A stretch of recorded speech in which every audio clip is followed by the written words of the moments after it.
Olá, meu nome é Diego Nunes e esse é o nosso devocional. Não se esquece, agora que você entrou nesse vídeo, já deixa aí o seu like, deixa o seu comentário, compartilhe essa mensagem e ative o sininho para receber todas as notificações. No tema de hoje, eu quero falar sobre a palavra do Senhor, mas eu quero iniciar esse devocional fazendo uma analogia. A maioria dos computadores, eles se utilizam de um sistema operacional. E esse sistema, disparadamente, ao longo dos tempos, tem sido o Windows. Dentro desse sistema, existe um pacote chamado Office, que quer dizer escritório, e dentro do Office temos um programa chamado Excel, que tem a função de criar e alimentar planilhas. Eu trabalhei em uma empresa e eu usava muito esse programa. Um dia uma supervisora se ofereceu a me ensinar sobre as funções do Excel, mas eu até achava que já sabia mexer. E depois que ela me ensinou, os resultados foram muito bons. Minhas planilhas evoluíram e se tornaram magníficas e funcionais. Por que eu estou falando disso? Hoje temos diversas pessoas que manuseiam a palavra do Senhor, a Bíblia. E será que elas se utilizam de todas as funções? Pensando nisso, quero trazer um texto que nos ajudará a entender um pouco dessa palavra maravilhosa que temos à nossa disposição. 2 Timóteo, capítulo 3, versículo 16. Toda a Escritura é inspirada por Deus e útil para o ensino, para a repreensão, para a correção e para a educação na justiça. Aqui nós temos uma palavra que mostra as 4 funções da Escritura Sagrada, da palavra do Senhor, da Bíblia. Então aqui nós temos nesse texto base 4 tópicos: ensino, repreensão, correção e educação. E se nós formos analisar, um não vive sem o outro. A ordem aqui disposta, ela é bem cirúrgica, trazendo o ensino em primeiro lugar e, de fato, ele precisa vir à frente. A palavra, ela traz o ensino. Se você não sabe ou está com dificuldade para fazer algo, a palavra pode te ensinar. Ame o Senhor, o seu Deus, de todo o seu coração, de toda a sua alma, de todas as suas forças, que todas essas palavras que hoje lhe ordeno estejam em seu coração. Ensine-as persistência a seus filhos. Conserve sobre eles quando estiver sentado em casa, quando estiver andando pelo caminho, quando se deitar e quando se levantar. Deuteronômio, capítulo 6, versículo 5. Então aqui a palavra está instruindo os pais a ensinarem os seus filhos. Não tem como você cobrar algo de alguém sem antes você ensinar para essa pessoa. Por isso que o ensino, ele precisa vir em primeiro lugar. E o ensino, ele requer paciência, o ensino, ele requer tempo. Eu preciso de tempo para poder ensinar. Então, aquele que tem feito uso da palavra para ensinar, ele precisa dispor de tempo para estudar a palavra, para que ele possa se utilizar desse ensino, desse entendimento, para repassá-lo à frente. E é interessante que esse texto de Deuteronômio, ele fala assim, ó, ensinas com persistência a seus filhos. Conserve sobre elas quando estiver sentado em casa, quando estiver andando pelo caminho, quando se deitar e quando se levantar. Então o ensino ele tem que ser constante. O ensino ele tem que ser algo diário. Todos os dias eu preciso ensinar. E a palavra ela não só serve para ensinar, que é o primeiro tópico, como também a palavra ela serve para repreender. Segundo Samuel, capítulo 12, versículo 1, diz assim: O Senhor enviou Natã a Davi. Chegando Natã a Davi, disse-lhe: Havia uma cidade, 2 homens, um rico e o outro pobre.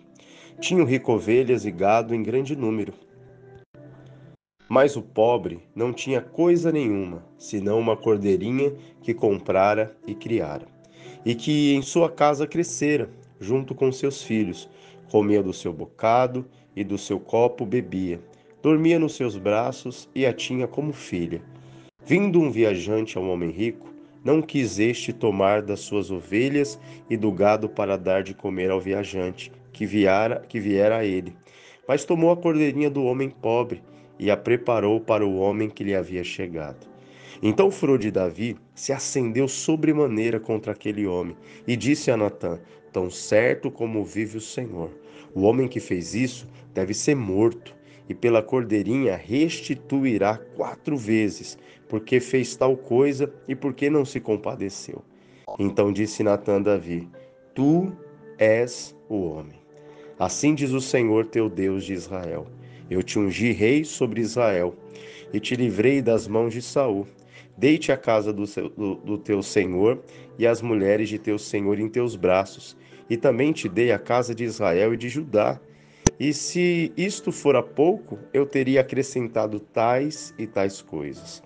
Porque, pois, desprezastes a palavra do Senhor, fazendo o que era mal perante ele? A Urias, o heteu, feriste a espada, e a sua mulher tomaste por mulher, depois de o matar com a espada dos filhos de Amon. Agora, pois, não se apartará a espada jamais da tua casa, porquanto me desprezastes e tomaste a mulher de Urias, o heteu, para ser tua mulher. Assim diz o Senhor: Eis que da tua própria casa suscitarei o mal sobre ti, e tomarei tuas mulheres à tua própria vista, e as darei a teu próximo, o qual se deitará com elas em plena luz deste sol.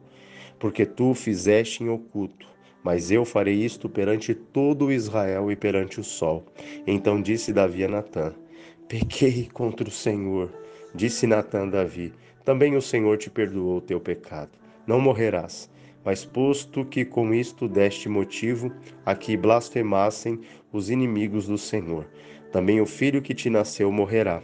Então Natã foi para sua casa, e o Senhor feriu a criança que a mulher de Urias dera à luz a Davi, e a criança adoeceu gravemente. Aqui, Natã é usado pelo Senhor para repreender Davi. Davi sabia que não podia.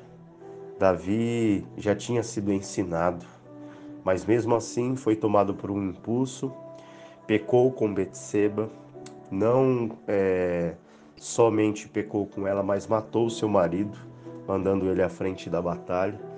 Só que é interessante que a repreensão, muitas vezes a palavra de repreensão, ela vem de uma maneira aqui na vida de Davi, com essa conversa com Natã, de uma maneira bem sutil.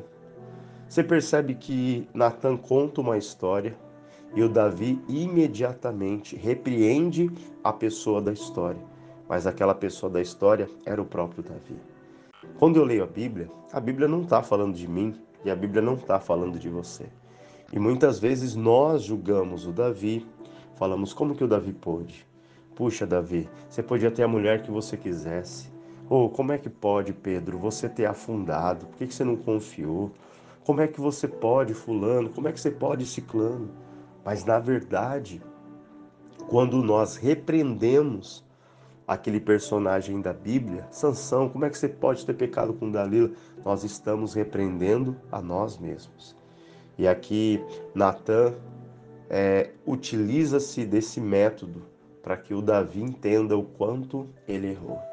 Então, quando eu leio a Bíblia está repreendendo os meus erros. E ela faz isso com o meu próprio julgamento. Eu mesmo, lendo, repreendo, e ali eu estou repreendendo a mim mesmo. E não só para ensinar, não só para repreender, mas também para corrigir. Uma mulher é pega em flagrante adultério e depois de passar pelo tribunal dos homens e pelo tribunal de Cristo, ela foi absolvida, mas recebeu a seguinte palavra.